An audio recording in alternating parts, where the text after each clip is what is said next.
Hibiscus is one of the most popular kombucha flavors. It's also one of the easiest to mess up. It can taste really vinegary and bitter if you do it wrong. But if you stick around today, I'm gonna show you how to make a really tasty floral kombucha in just a few minutes.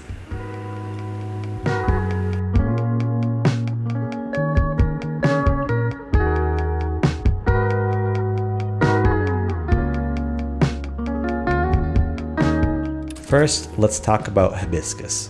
When we make hibiscus tea, we actually use the calyx of the plant. You might have seen it before if you've been watching my channel. It's the fleshy covering around the seed pod, not the flower petal. It's packed with vitamin C and citric acid. Kombucha is already full of acids. When you combine them while they're warm or you let them sit at room temperature for a standard second fermentation, those acids can compound rapidly. You lose all the nuance and just get a sour punch that makes your lips pucker. And it's a little too intense. So for this recipe, we are skipping the second ferment entirely. On top of that, we want to end the first fermentation a day or two earlier than you would normally, so you get something a little bit sweeter and a little bit less acidic. For the ratio, I use about a tablespoon per liter. You don't need a lot. Hibiscus is actually an intense flavor on its own. I personally grow my own hibiscus. It grows well in a pot, and I have another video about that. I also cover how to process and dehydrate the hibiscus calyxes.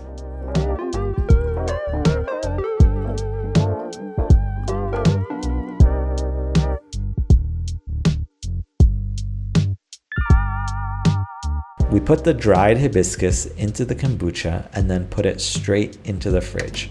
This cold temperature pauses the yeast activity.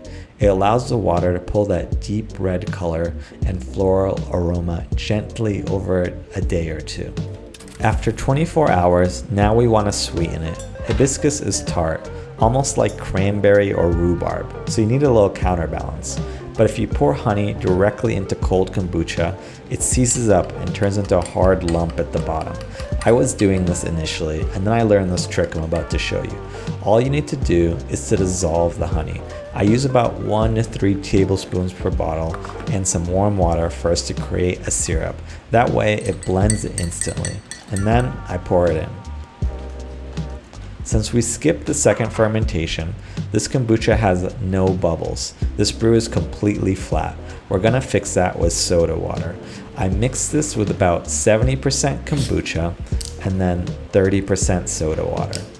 The soda adds the bubbles we need, but it also does something else. The soda cuts the natural thickness, making it crisp instead of syrupy. Hibiscus is high in pectin, which can make the drink feel thick or heavy on the tongue, and the soda also helps cut through this. This kombucha tastes perfect. It's floral, it's a little bit tart, it has a flower first flavor, and then the tartness second. So that's it. If you've made hibiscus kombucha in the past and it turned out too vinegary or too sour, this is your new trick. Try the cold brew method, add a little bit of dissolved honey, and use some soda to cut it. If you haven't seen my Roselle hibiscus episode about how to grow your own hibiscus, I recommend it. So thanks for watching. I hope you enjoyed it. I hope you learned something, and I hope this video saves your hibiscus kombucha.